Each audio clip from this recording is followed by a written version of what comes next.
Hey, hello everyone, and welcome to this month's edition of the Scenic Route with the Time to Wind Down team. Myself, Andy Kops, the storyteller, and I'm joined by my wonderful co-hosts, Gerard Perold and Michelle Cheen. Guys, give me a wave.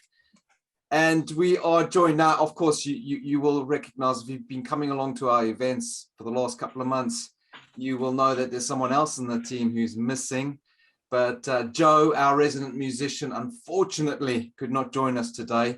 But don't worry, Gerard will not be singing a song. So you all just assure you now, we won't be hearing Gerard sing. But without further ado, I want to hand over to Gerard and allow him to introduce our guest today, who I can tell you now is representing a wonderful, magical winemaking estate in South Africa. So, Gerard, over to you, sir. Please welcome our guest today. Good afternoon, everybody, and welcome again to one of our shows. And it's a big pleasure to have our guest with us today. When I'm always looking for wines, because what am I trying to do is I'm looking for different wines from South Africa, different grape varieties, different areas, and they will always need to have some sort of a good backstory to the wine and some heritage in it, because that's all what I'm standing for. And when I sort of came across Mischa estate, I thought, this is exactly sort of a type of wine that will fit in with Perold Wine Cellar, and then with Time to Wind Down as well. And I met Andrew. We sort of met online and through emails and bits and pieces, and then had some tasters, and I was blown away with it, and did more research on the wine, and then I found out all this interesting other stuff, and I don't want to go too much in it because I think we can have Andrew telling us ourselves, but I don't want to give away too much. So let's welcome Andrew Barnes from Mischa Estate Wines. Well, thank you very much, guys. I'm in sunny Seattle at the moment. I've got a bit of a chest problem, so please excuse the voice. I don't normally sound like Darth Vader. Gerard, could you tell me what, I can talk to you about my farm and our wines for days on end. Is there anything, anywhere particular you'd like me to start? Well, give us a little bit of maybe just a slight background of where it all started for you, Andrew. Mischa Estate is my family farm. I'm the third generation. It was started by my grandparents. My grandmother was a ballet dancer with a ballet russe, which was a very big deal at the time. They were recognized probably as one of the best ballet companies in the world then. And what made it a very big deal is for a South African dancer to get chosen for the ballet russe, which used to tour Europe, it implied that she was not only better than all the Russian dancers, but all the Europeans as well, because why are you going to bring somebody from a different hemisphere when we got lots of dancers right here? So that was a very big deal. So that was her career. She danced with the ballet russe, did very well. She came back to Cape Town, taught ballet in Cape Town with Dulcie House, and my grandfather worked for the Cape Times in their photography department. He went and he fought in the Second World War, and that's where it got interesting. I don't know if it was the food or he inhaled too many diesel fumes, but when he came back, he went, I'm never taking another order as long as I live. We're going farming. Why that all went together, I don't know. And what's even funnier is my grandmother agreed to this plan, because if you look back on both sides of their family lineage, there's all kinds of trades, lots of artistic people, as you can think. Nobody ever farmed. So it's like they really decided to do something new. And what also made it very funny is, so having no agricultural background, they had no idea how to choose a farm. So my grandmother went, okay, there's one condition. We need to be able to see where we came from, which meant there needs to be a view of Table Mountain from the farm that they bought. So, okay, well, easy enough. So they, went out to Durbanville, beautiful views, looked at the price. No, that's not going to work. Same thing in Stellenbosch, beautiful farms, cannot afford. Got to Paarl, can afford, but now we're looking at Paarl Mountain, until eventually they got to the little sliver of farms on the slopes of Groenberg, where Mischa is, because we got Paardeberg here, and we got Paul Mountain here, and then Groenberg back here. So there's just this little gap through which you can see Table Mountain. And then they came across this farm called Homoet at the time, which they thought, that's a very cute sounding name, which they didn't. What they didn't know is it was a very appropriate name for the farm, because what they didn't know, in the 10 years preceding them buying it, 7 different farmers went bankrupt on the farm. So, you take that and Homoet and you put it together, and it's quite a nice hill to climb. Sorry, Andrew, just repeat the name for us, please, because I struggle with some of the Afrikaans names, and I have to, because my Afrikaans is a little swak now. He's a Boksburg boy. I've been out of South Africa for too long. Can you just repeat the name of the farm your grandparents bought? Sure. Well, Gerard, you can maybe give the definition. It's Homoet, which is keep the faith or don't give up. Okay, all right. In Afrikaans, yeah. So. Yeah, so you can imagine after 7 guys going bankrupt. Yeah. Like, after that, he changed the name, right? Yeah. well, so I mean, and that was the happy part. So they changed the name and changed the fortunes, and that's kind of where it all comes together. So they changed the farm's name to Mischa, and the name Mischa comes from my grandmother's dance partner's name was Michael, and if your name in Russian is Michael, then your nickname tends to be Mischa. So that was half the name. The other half came from a family friend who flew with the RAF during the Second World War and was shot down and killed. So it was in memory of him, and his name was Michael, which in Russian would be Michael, and so also Mischa. So that's where the name of the farm came from. So my grandparents, when they bought the farm, were predominantly fruit farmers. There were always vineyards on the farm. My grandfather helped found a local co-op in town, and that's where the grapes went, but that was always a smaller part of the business. It was predominantly a fruit farm. My grandfather's claim to fame is we were the first farm to export plums from South Africa to England. So that was what he did, and it was actually quite amazing at the time. They did it all without refrigeration, so they would pick up until 12 o'clock. And there would be a special railway car, like no refrigeration. So they'd pick up until 12, take it to the railway station. The railway station would go to harbor. They'd pack it on the ship, and it would be on the shelf in the UK in under 3 weeks, just like that, with no refrigeration and fresh. So wow. It's amazing like how well the supply chains worked. What are we, like 60 years ago, and now we've got all this high tech stuff, and we like. I'll tell you, I can't get wine from me to him. We've got containers, we've got computers, we've got cell phones, we can Zoom, but we can't move wine around the planet. It's hilarious. But anyway, we keep going. So my grandparents in their fruit farming kind of discovered the challenges of the farm, in that they're 2 predominant soil types. To keep it simple, we had the lower lying alluvial soils in the valley floors, and then decomposed granite on the slopes. The lower lying soils are good soils, very rich. We do our nursery on them at the moment, for which they're perfectly suited. But back when my grandparents were farming, they didn't have the modern machinery, so drainage was a big problem. Now we can get a 10-ton excavator and dig drains and do whatever we need to do. It seems like nothing, but back then there weren't such machines available. So drainage was a problem. So what would happen to the fruit trees is, out of 10 years, they'd maybe get 1 or 2 wet winters, and then the water table would rise, and some of the trees' roots would rot. So then everything looks fine. Spring comes and they bloom, and then just after that you see the odd dead tree. The trees that survived and bore fruit did really well. They were very productive, but their problem is they didn't have enough trees alive and bearing fruit in that whole area to kind of make it work. So the ones that were bearing fruit were doing great, but what about all your mates that are dead or still busy getting to maturity? So those were the alluvial soils. Then on the sloping soils, which were very well drained, they kind of had the opposite problem. They were poor soils. So all the trees were fine. They just weren't carrying enough flipping fruit to make it work. So that's kind of what they struggled with. And on the sloping soils, they did mainly apricots. And if I'm remembering correctly, they discovered an apricot disease called Centomonas, which I believe they don't have a cure to this day. So you can see these were quite tough times. And I got a lot of respect for my grandparents. They went through lots of things. Specifically, one season they had 3 total crop losses in a row.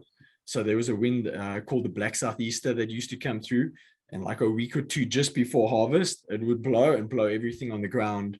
And there's your whole crop. You've spent all your money on your crop, and there it is gone. And it got to the point my grandmother taught ballet in the town. And it kind of got to the point where if one of the girls didn't show up for a class, that would be a meal that they didn't eat. So if Michelle doesn't come to class on Wednesday, then on Thursday we're not having lunch. So it was like very like hectically hand to mouth stuff, and yet they persevered and they still made it to the other side. So that was quite incredible, and it's a big inspiration for me because, as you guys know, there's so much going on in the world and we're all stressed and worried about it because you're aware of all the news. And I just remind myself, it's, I think of my grandfather, am I in the desert with Rommel trying to kill me on purpose? No, I'm not, so that's fine. Then I go, okay, have we got food for the week? And I go, actually, we got lots of food. Then I go, well, then how big are the problems really? And I'm grateful for those, which we so close by examples, because I find them, they're very practically and practical and grounding. And I've actually got one of the bags that my grandfather actually carried through the war with his name on it and everything. And I have it in my office. And, if stuff seems hard, I look at that and go, no, it's not hard. So that's good. Oh, that's fantastic. Now, then, Andrew, we all sitting here. I'm sorry, I'm going to have to stop now because we are thoroughly enjoying this. Absolutely thoroughly enjoying this, but I do want to just drop a little curveball, throw a curveball your way. Yeah. The true tradition of our Scenic Route and Time to Wind Down series is not for us to just sit here and be entertained by our guest, which I have to say today is amazing because I'm thoroughly engrossed. But sometimes we want to throw some questions to our guests. Please. See if how they deal with a question which they should be an expert in that field, right? So a lot of the questions pertain to wine, but it's not me asking the question. It's not Perold ask. So it's got nothing. Perold and I have nothing to do about this, right? We take no responsibility. Innocent bystanders in the stress and normally your way, right? And normally you would have a lifeline, and that would be our well, that's a very good point, Gerard, because I was just going to say, so if it's not me and it's not Gerard throwing questions your way, it's coming from our wonderful co-host, Mischa. And she's gone to great lengths to find a question that she feels, or a few questions that she feels will hopefully be challenging for you. Now, in previous sessions, we've offered lifelines and we've said to our guests, you can ask a friend. And that friend would be Joe, our resident. The one friend. Not here today. Now, you don't even have your brother because your brother's in South Africa. You are in America. So you don't even have your brother next to you. So it does seem a little bit unfortunate, Andrew, that you are all on your own. And now, because we're online, we have to ask you, please, you're not allowed to use Google because that would just... I was going to say, I've got a very good friend right here. You know what? Most of human knowledge I can just ask. Gerard's very, his observation skills are excellent. So he'll probably notice if your eyes are moving to the side and he might catch you up. But without further ado, we are going to come back to your story, no doubt at all. But I want to give Michelle an opportunity now to throw a question your way. Michelle. Okay, this was hard, Andrew. This was really hard because I think you know a lot of more than what I know. So that's for sure. So I'm going to go with, I know you know a lot about vines because I know you guys do a lot with vines and your vine nursery on the farm. So I'm going to go with this one.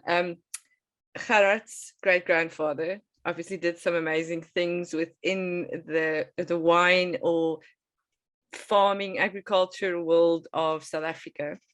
And I wonder if you know how many grape varieties he brought into South Africa. It was Abraham Perold, if I'm That's it, remembering Abraham Isaac correctly. Perold. So, Prof. Perold, how many grape varieties? Obviously, he created the Pinotage, but he also Yes. brought in Barlinca from Argentina, and he brought in quite a few different grape varieties from different places. Do you know Yes. how many?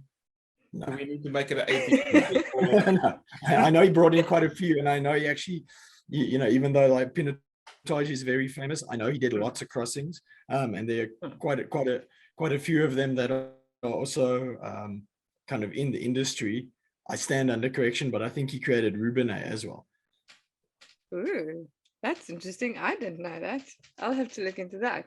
But okay. Yeah, it's not a very well-known cultivar, but in terms of like mass grapes, it's very interesting because it's unique in that it's got a red juice. They're very, as you guys know, most red wines get their color from the skin, but there are a few of them where the juice itself is actually red. And that's what makes Rubinais very, very interesting, because you always get a deep color even at high tonnages. Would you use Rubinais as a single varietal, or was it in a blend? You blend with it? Generally, you'll use it in a blend. Yeah. I mean, it makes it okay wine, but it's kind of more of a like a bulk grape where you're getting massive tonnages per hectare. Okay. You know, so it tends to be in like a dry red. But the problem with dry reds done at the high tonnages is they tend to lack color, and that's why you bring it into the mix. It tends to round it out and give it nice color. Interesting, I didn't know that. Now, Michelle, don't get thrown off, please. Answer the question. He hasn't even guessed. All right. No, because Yeah.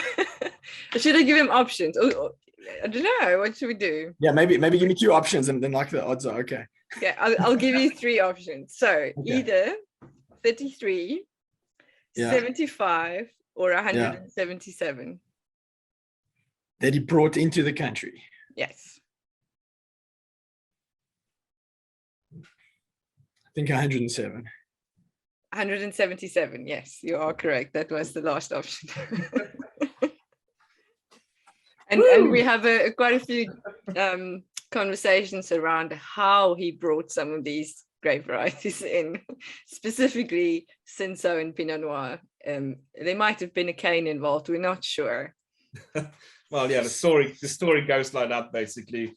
Of course, you know, in the early 1900s, you're going on a boat. By the time that my great grandfather was doing these excursions around the world, he had a cane he was walking with. And the story going in the family was the cane could unscrew.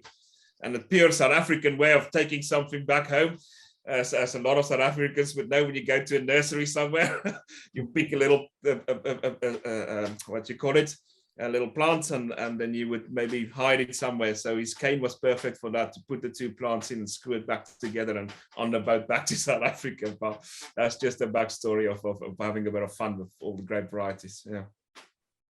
Well, I don't know if you guys are aware of this. Like, I hope it's far enough back in time now that it's not an issue. But we made Chardonnay for many years when it was actually Auxerrois. And they went, but this is a lot of experts came out. So, you know, somebody went walking in a vineyard somewhere, and, you know, a bud happened to drop in their pocket and it got planted in South Africa. But the Chardonnay was this side and the Auxerrois was that side. And then the Chardonnay came to South Africa. And yeah, so we made some Chardonnay that was not Chardonnay for many years. Oh, that's brilliant. Yeah, that's interesting. Very interesting. Yeah. Now, Andrew, because I know Michelle did mention the nursery that you guys Yes. have at the Mischa Yes. estate, and you have one of the largest nurseries of vines. Is that the Yes. largest in the world? In No, the so southern we- so we- hemisphere. I Southern think. Hemisphere. Okay. So we are not the largest in the world. We are, depending on the year, the second or third largest private vine nursery in the Southern Hemisphere. So the reasons I put it like that. So I think the biggest in the world, and I stand under correction, I think is Rochedo in Italy, where it's kind of like a government co-op. So there's lots of little individual farmers that will, you know, do pieces of the process, or they'll graft, but it all ends up getting consolidated into Rochedo. So that's that's very big. And then in the Southern Hemisphere, specifically in South Africa, there's lots of groupings of nurserymen. So there's 5 or 6 nurserymen that'll pool their resources in terms of marketing. So there's different farms, but they'll market under one banner. So so it's just us selling our vines. So we are, I believe, the second or third largest, depending on the year in terms of that. And that your brother is the one managing. He's managing. Correct. So I head up the wine side of the business, and my brother Gary heads up the nursery side of the business. How did you decide on that? May I ask? Rock, paper, scissors. It was more what should we say, a natural consequence. I started making wine.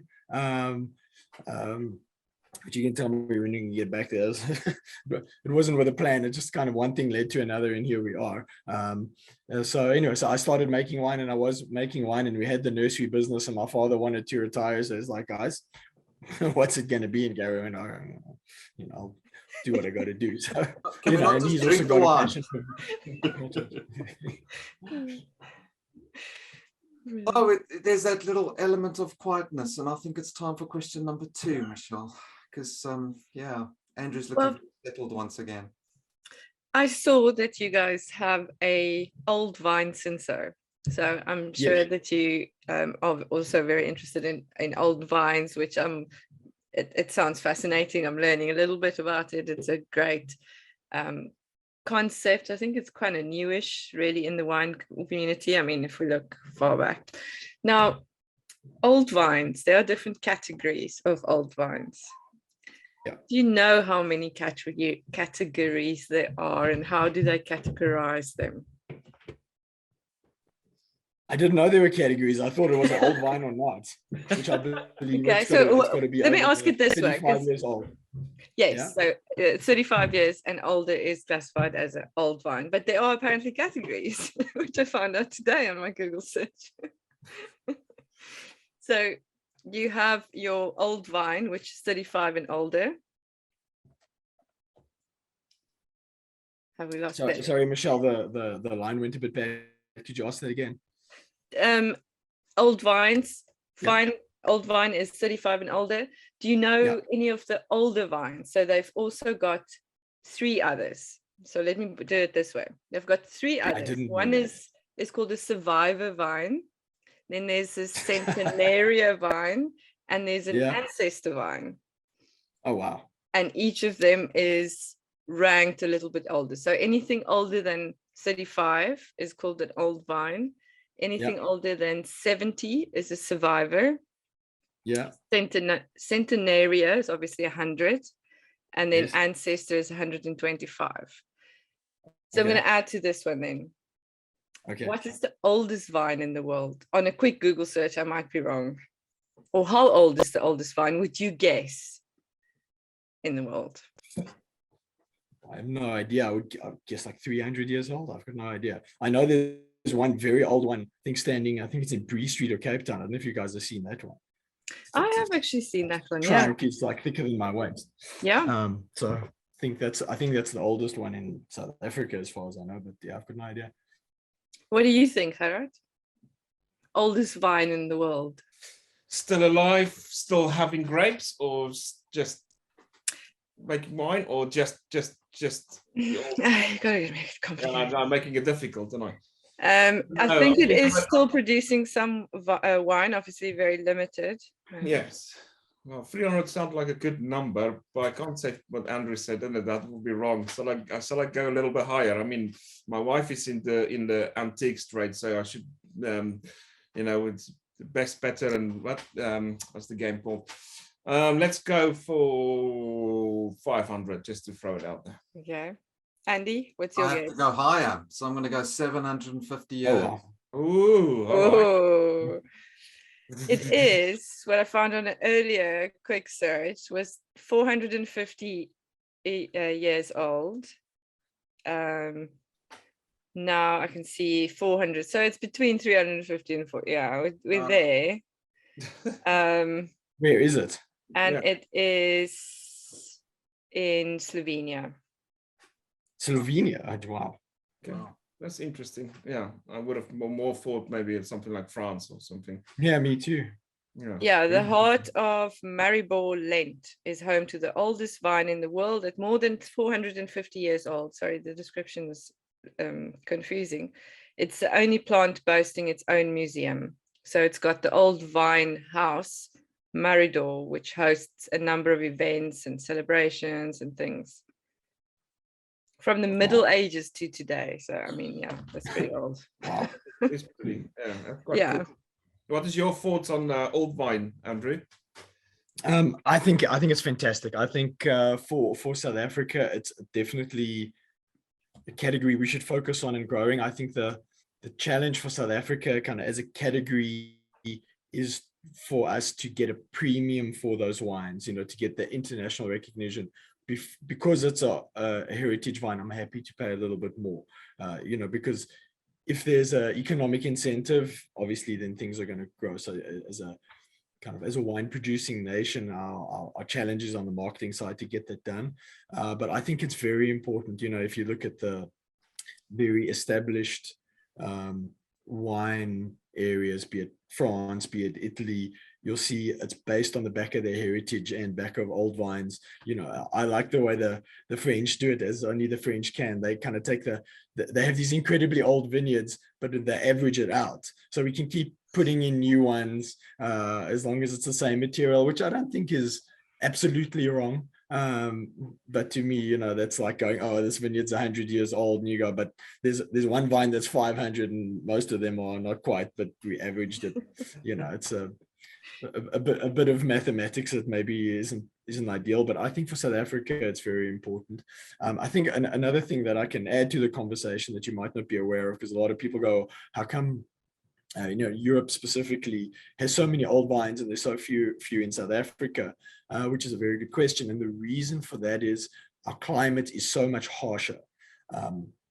So one of the things that I found striking when I spent a bit of time in Europe is if you look at their highest quality vineyards, you'll notice they actually have quite a bit of virus infection and stuff like that you know, that we don't want to see in South Africa. And after reflecting on it, the reason that those vines make better quality wine in that environment is the environment is so gentle. So they need that little bit of additional stress to really bring out the character. Whereas, as you know, being in South Africa, we don't need additional stress. It's fine. It's kind of baked in. You know, and the same for the vine. You know, the climate's very harsh, which kind of opens the door to various pathogens and viruses, you know, that slowly compound over time, you know, and that's with an old vine, you know, old vine vineyard. Let's just go for 35 years, because 35 years, you know, is very old for South Africa. Those vines have been through a lot more than, let's say, a 100-year-old vineyard in Europe.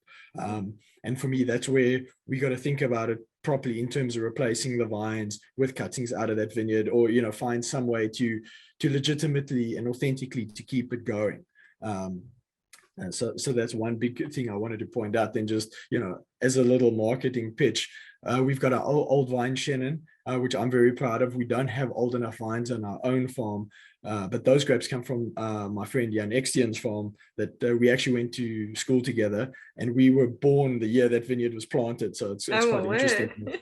It's actually on a fault line. So the Paardeberg, I don't know if it's Groenberg or whatever, one of the other close by mountains, kind of the plates are moving past each other. So all of this like gravel comes out the top as they grind each other, and the vineyard's planted on that. So it's an incredibly special site. So it's like this railway track of gravel with these vines on it, and you know, we've been fortunate enough to get some of that fruit. And I don't know if you have any of the wine in stock, but it's a beautiful, very lean, minerally Shannon. You know, because to my personal taste, so some of the more commercial Shannons are maybe a little bit big and over the top, and for me this is like very lean and beautiful with tons of depth. So in terms of, you know, old wine stuff, that's yeah. I love the expression and the depth of the expression without necessarily being a big showy wine. As much as I enjoy the big showy wines, elegant deep wines to me are also just as exciting. And in terms of the South African offering, I think we could use a little bit more of those. And if you look at a lot of the wines that are kind of getting top dollar and stuff, they're more in that category than the big showy ones. So I think it's a great addition to the South African offering. Yeah, I think for me it is very, very terroir driven, and I love the fact that South African winemakers is showing off the terroir, because that is what making it special. Is what do you grow in this area and what can you do with this grape? And that shows through, especially with Mischa. I love the you know, the Roussanne and the Cabernet Franc is different than what you would get somewhere else. It's lovely. Yeah. I'm excited now because Andrew, we were talking earlier this week and we've been talking about it for a while, but our plan for our team and Time to Wind Down, it's all about content creation as well. Not only these wonderful sessions where we get to meet fantastic winemakers, but also going to the Western Cape and recording some of our content. And I just have this image now of us sitting on the railway track with a bottle of the Shannon and with big smiles on our faces. We made it. and apparently you can see Table Mountain from Mischa. Yes, I saw that on their website. I saw the pictures. Amazing. Yeah, it's gorgeous. Well, I mean, I'm very lucky that my grandparents chose the farm based on that criteria, because without them knowing it, it kind of ticked a lot of quality boxes in terms of winemaking that they weren't aware of. So if you look globally, there are two big characteristics that you will find common to any great red wine producing region on any continent, and they are granitic soils, which we have being on the slopes of Groenberg, so we are on decomposed granite, and the second one is a big day and night variation. And we also get that because on the slopes of Groenberg, obviously it gets baked in the sun all day long. So then hot air rises. So then cool air needs to be drawn in. And because we get this funnel effect from Pearl Mountain and the Paardeberg, the only place where that cool air can come from is from the coast. So we're very unique in that we actually get more coastal influence than farms that are 50 kilometers closer to the coast, because we get this funnel effect from those two mountains. So it's like, you know, we get very hot days, as you know, in Wellington, but at like around about 4 o'clock, you can actually feel this breeze start up as the air starts circulating, which then cools it down during the day. And it, you know, to me, if you are making wine well, you know, when you drink my wine or whoever's wine it is, if you close your eyes, you should picture yourself walking in the vineyard. You know, and you should kind of get a feeling for what the terroir is like. And for me, I think that, you know, it's kind of captured in our wines. You know, we have this beautiful, vibrant fruit that you get from that big day and night variation, and you can almost like taste the sunlight, which is great. You know, and we strive to make wines of place rather than try to fit in, you know, how I'd use the example of our Cabernet Franc. You know, a lot of people go, oh, it doesn't, you know, taste like a normal Cabernet Franc. I'm like, we're not trying to do that, but I think it's a very cool expression. And it's our expression. And if you've tasted various vintages of our Cabernet Franc, you know, it's very consistent. This is what it tastes like here. And then, you know, and then you take that component and you put it into our accordance blend, you know, then it creates something fantastic and different, you know, that's very popular. So yeah, I'm very proud of the work we're all doing. And you know, having done this for I don't know, 20 years now, I'm very proud of, we've kind of hit a consistent style where you can, in a blind tasting, you can go, that's a Mischa wine. You know, and it took many years to kind of not find it. It's more like sculpting, where you're taking away everything that's not you. Love that. Yeah. Zooming in on that. But it's a very difficult process. It's like the 80-20 rule. That last 20% takes 80% more effort than the last 80%. So that's, you know, I feel like we're narrowing in on that, but you know, every step it gets a bit harder to get it there. But to me, that's the fantastic thing about wine and viticulture and all of that. There is no finish line. There is no perfect wine. You know, this one might have been rated higher by that guy on this day or whatever it may be, but it's never something that's finished. It reminds me of, you know, kind of a very memorable moment in my life. I was in the vineyards with Professor Eben Archer, who played a massive role in our industry, and it was just an awesome human being as well. And we were lucky enough to have him work with us for a while, and it had a big influence on me. I can't remember exactly what it was, but I was asking him some ultra specific viticultural question, if this, then that, or what will it be? And he said, Andrew, look, he said in Afrikaans, but I'll say it in English. He said, Andrew, you know what, I can't remember the exact number. I've been alive for 75 years. I've been studying the vine for 65 of them, or whatever it may be. And there's only one thing that I can tell you for sure. So you're asking me lots of questions and wanting specific answers. Here's the one answer I can give you that I know that's 100% true. So I want to, Prof, thank you, please. What is the truth of the vine? He said, the truth of the vine is the vine keeps you humble. Yeah. Or as he actually said it, die wingerdstok hou jou nederig. Yeah. So, if one of the most respected, published, educated people on the subject is telling you this, then okay, maybe I should take this on board. Well, yeah, I think that is a big thing as well, and I think my great grandfather was a similar type of guy. He said, is what makes a wine good is the people around you. It is who you're drinking it with, and what you're enjoying from it. And there's not a wine that is for this specific person. The wine should be for everybody, and I think that comes through that saying as well. It's like, doesn't matter. There's different wines for different reasons and different times, and that's fantastic. Well, on like the technical side, the thing as a winemaker, I find absolutely mind blowing. We'll leave the vineyard because that's super high tech. Just on the winemaking side, with grapes come in, turn them into wine and put it in a bottle. The scope of different approaches, a lot of guys are, like me, hands off the, minimal intervention because I'm lazy. So hands off the steering wheel, I'll work in the vineyard and they just get it in the bottle in the winery. Two guys that are, they're chemists, everything's got to be like this, and, and they're adjusting it and it's all chemically perfect and all of this. And what's really interesting, so there's these whole spectrum of approaches. There isn't one that necessarily makes better wine than the other, because I've, even though I have a minimal intervention approach, there's some guys on that approach making awesome wine and others not. And there's other guys, doing it as if they're in a lab. Some of them making awesome wines and some of them not. And to me, that's what's the amazing thing with wine is, there isn't just one road. There's many ways to make a fantastic wine. And on the one hand, it's super frustrating because what is exactly the right thing? But on the other hand, it's, it kind of draws it out of you. It's like, what's the right thing for you? That's where wine and vine actually become, almost starts becoming a mirror, like do your thing properly and then the rest will follow.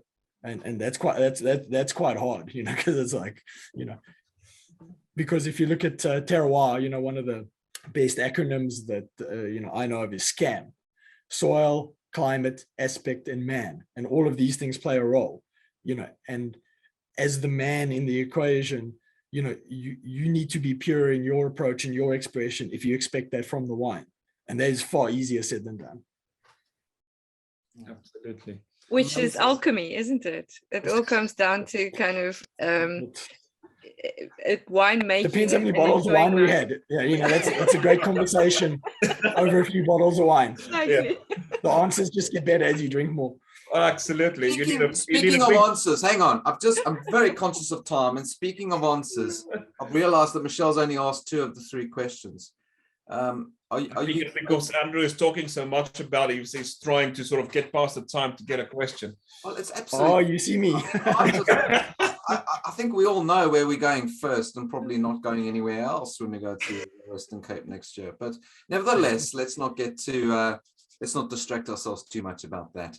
Michelle, question number 3. This is going to be an easy one. It's easy. Awesome. I like it. Yeah. Isel couldn't get it right, but I know you're going to get it right. Which Isel? From the KWB? Yes.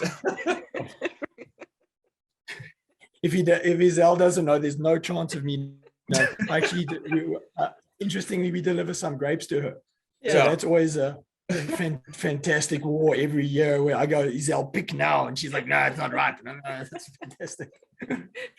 Yeah, well, I had to bring her in. We actually doing a tasting with her next Friday in Southwest London. So that's going to be quite fun. Awesome. So we saw Awesome. her a few weeks ago. That Was was it a few months incredible. ago? And You know, we you did know, a look at them, live by the way. recording with her, and she obviously knew all the answers except for this one a little bit. So I'm gonna give you a chance and not ask you exactly the same. So we know that Pinotage, which is obviously a grape of great interest for the Time to Wind Down team, Yes. is a combination of Cinsault and Pinot Noir. Cinsault wasn't called, we didn't call Cinsault at the time when the naming was done. So Yes. the question has two parts. What was it called and why is it not called that anymore? It was called Hermitage or Hermitage. Yeah. And I don't know why. Okay. Yeah. No lifelines for Andrew. Come on. I don't know why. I Nothing. just know that's what So there was an I've got no agreement idea. in 1935 when it was Prof. Perold and de Waal that went into the Elsenburg vineyard, and they named this grape now finally, and they called it Pinotage. But shortly after that, there was the crayfish agreement with France. So Hermitage was one of those what do they call it, regional names that they used for grape varieties, and that's why it was called Hermitage. Same with Bordeaux, now it's a Bordeaux blend, or whatever. So the crayfish agreement, France said, we'll import your crayfish if you stop using our local names, and therefore it changed to Cinsault. Oh, okay. So I'll tell Isel that you also didn't know. I don't know how old you think I am, but all of this stuff is way before my time. Yeah, but you see, we are lucky in Time to Wind Down. We've got Michelle, especially for this type of subject, because she's a Google guru and can find out anything. Wherever we are and doing an event and someone said something, she would type it down or write it down, and then she'd come back to us next week. Did you know? No, like the old Chappies in the Chappies papers, and you said, did you know? I think Michelle is out, did you know, Chappie paper. Absolutely. I did used to collect those. They're very cool. There you go. But I want to ask a question as well, Andrew, if you don't mind. So when we were in the green room and we were chatting before we went live today, we found out that you are in Seattle in the United States. Your brother is in South Africa. Yes. What is the plan for Mischa? What do you want to do with Mischa over the forthcoming years? I mean, that stands to reason you're in America to sell wine, but is that the plan going forward? Is it to really conquer the United States? It's funny. I've been asked that question a lot, and my answer, which I've given everyone else. I've been here 3 weeks. Can I get a car and know where I'm staying, and then we'll see. So, give me. We'll make the right long-term decisions when we cut some direction. But at the moment, I can give you a nice high-level answer and how it relates practically. I got no idea, but it'll sound nice, so I'll give you that one. So I kind of, we did what should we say? A kind of a session where we were doing our planning and everything, and we got down to our corporate values and vision and everything. And anyway, so our vision is to give a voice to our vineyards for the world. So we think we are doing some exceptional work. We're very lucky. We worked with Professor Eben Archer. Currently, we are very, very lucky to be working with Professor Cobus Hunter. I believe he's the most published person in South Africa on viticulture. I would recommend you guys actually invite him on, onto the show. It's like, I won't even claim to know anything. I've drunk wine. I have happened to make wine, so I've got some experience, but he actually knows on an incredible level. So we're very blessed to be able to work with, we're doing amazing stuff. We've made a wine called Ring Fence with him. So it's my job to make sure people know about it. So that's kind of what I'm trying to do. I'm here at the moment where I'll be in 5 years, I don't know. But that's the work to give a voice for our vineyards to the world. So it's a good sounding answer, exactly what that means. I don't know. We're working on it. That's a cool answer. I like it because that's sort of when I started my business as well. I mean, of course, I've got my heritage in the wine industry, but for me, it was about being the voice for South African wineries in the UK. And turning the wheel as such. My great grandfather had been taking all his grape varieties into the UK, into South Africa. For me, is now showing to the UK at least. Listen, we don't just do Pinotage and Chenin Blanc. Have a look at this blend. Have a look at that Sangiovese. Have a look at that Malbec. That Riesling and what South Africa can produce. Yeah. Because I think we're so lucky to have all those grape varieties, and winemakers like yourself and other winemakers in South Africa has got this melting pot of grape varieties and create so many lovely wines from it. But the world don't know it, and I think that's part of my business, and with Time to Wind Down, is to shout that out, to say, hey, look what South Africa can do, because we do it really well. Yeah. And just on that note, I just want to say to anybody watching this, if you are interested in any of the Mischa wines that we've spoken about today, and then others as well, please, we will put the link to Perold Wine Cellar in the United Kingdom, so you can order and you'll get your wines within a couple of days. But we'll put the link in this post so you can order. And we'll put the reference as well to the Mischa estate in South Africa, so you can go and find out more information there as well. And maybe one day Andrew can come and visit us, and we can do an actual live event with other people and stories, and maybe even fire and music and all those things.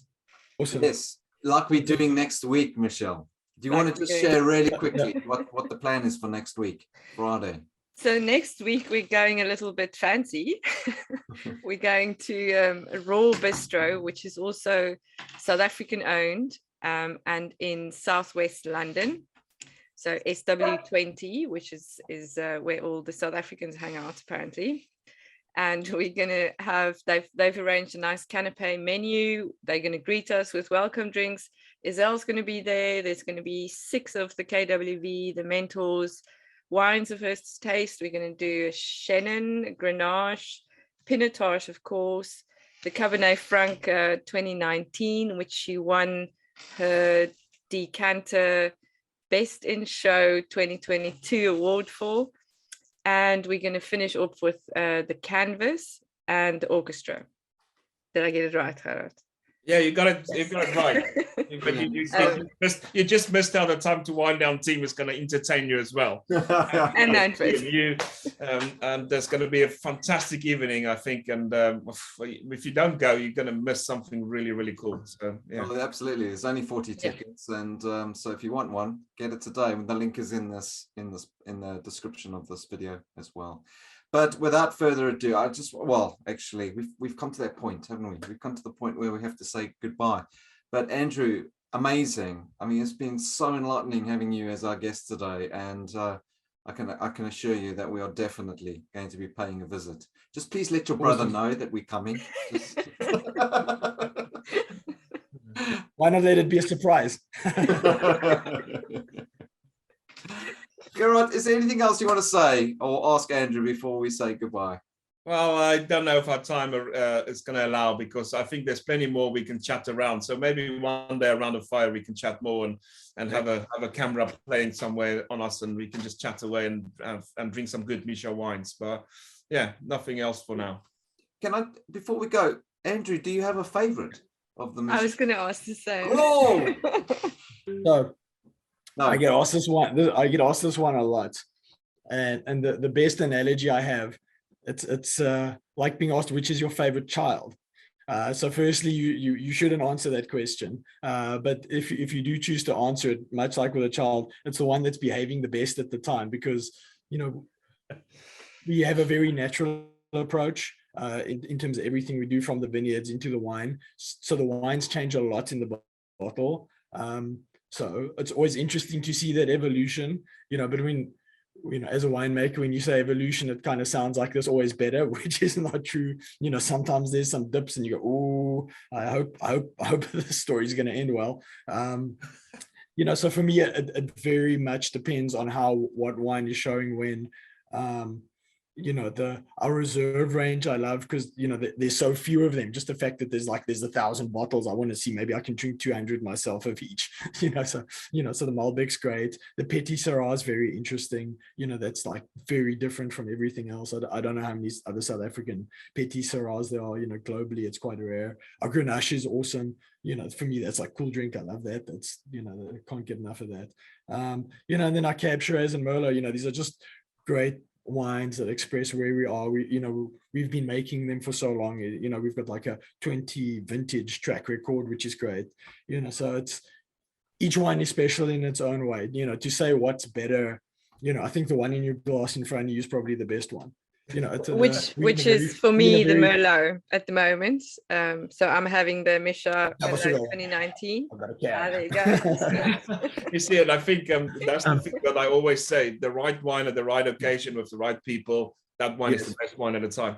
And I think and at the moment for me, Mischa, the accordance is selling fantastically, and actually I need to order some more because I'm running out. So that's great news.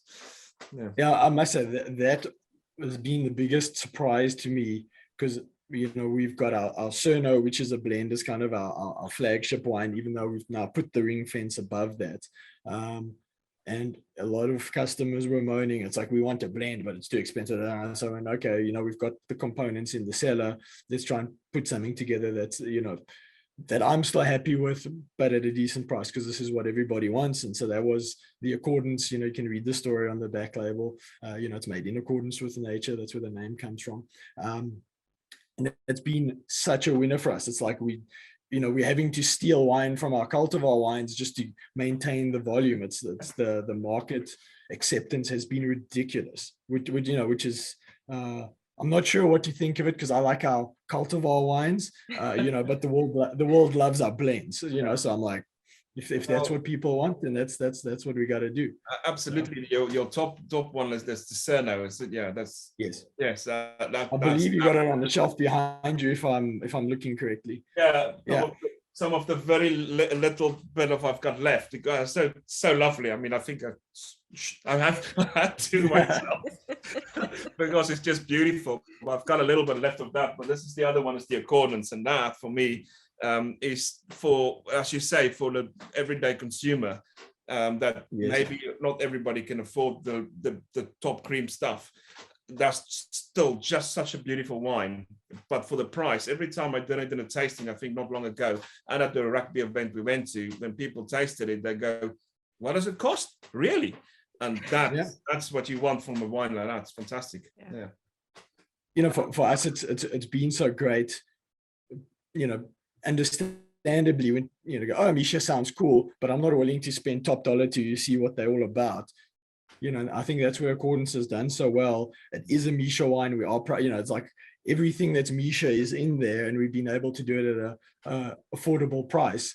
And it's been great. We've also had a lot of acceptance from restaurants and hotels. They do it by the glass, and it flies, because one would think with all the wine in the world, it would be almost impossible to compete on quality, because there's so much good wine, which there is. And that's where we feel lucky. We've put what we do in a bottle. It's a good offer, and just the acceptance has been amazing. Like you said, even in blind tastings, people go, this is flipping awesome. You tell them the price, they go, what we give. So the fact that being so mature in the industry, there's still opportunity to do that is fantastic, because the competition's tight. There's well, I mean, like you're talking to Izelle seriously knows what she's doing. The KWV is not messing around. They well, I mean, and for me, that's what's awesome. They buy our grapes from us, and we compete on the shelf with my fruits. It's and the fact that there's still opportunity for all of us, is one of the things I love about the industry. And the fact that there's still a little gap for us is great. Oh, I've loved today the sayings that you've thrown out. I mean, she buys our fruits and we're competing. I just love that. It's just hilarious, especially knowing Izelle. We've got to remember that, guys. Yeah, well, I mean, if you know Izelle, that is a very, very passionate woman, and I love her like that. But it's good to be on the right side. It's in harvest. And when she's not happy, it's not good, because she's not messing around with the wine she's making. It will be the best. And if you're standing in the way of it being the best, that's not a good place. It's not for nothing. Her name is Kwaiki. Yeah. I have to ask, sorry, I'm gonna have to ask one last question. I know we are really over time today, so but it's been absolutely amazing. But are there any ballet dancers in the family? I think my grandmother used up all the ballet genes. I can't. The bare closest thing I can do to dancing is drink too much and try to stand with a attempt at a rhythm. That's about as close as I can come. I've got my 3 daughters. Maybe one of them will go that way. I haven't seen it. They like to dance, but there's a difference between dancing for fun and being a professional dancer. It's 2 very different things. But who knows? Maybe in the future, but not at the moment. Well, I'm sure, Gerard, when we go to Western Cape next year, you can show Gary your dancing moves. Because Absolutely, I've got the best dance moves. I'm sure you do. You look like a good dancer just looking at you. No, I might tackle all right, but not dance. Michelle, any last questions or I closing love the name comments? Mischa, and I love the story behind it. That's the first part of Mischa that I really enjoyed before I tasted the wine. So it was really great chatting to you, Andrew, and learning about the culture and the passion and the knowledge and all the amazing things that you bring to Mischa. Thank you. Thank you very My much. pleasure. Thank you all for your time and for asking me all the hard questions that I can't answer. No, absolute pleasure. The absolute joy having you with us today. And I just want to say to all the viewers watching this, thank you so much. And if you haven't subscribed, please, please, please hit that subscribe button wherever it is and that little bell notification thing so that the next time that we load up and share, which is going to be August's video, you will get a little ding ding to know that it has come your way. So it's sad to end today, but unfortunately the time has come to say goodbye. So it's bye-bye from me, Andy Cops. From me, Michelle. From me and Gerard. And our wonderful guest today, Andrew Barnes. Take care, guys. Bye, guys. Thank you.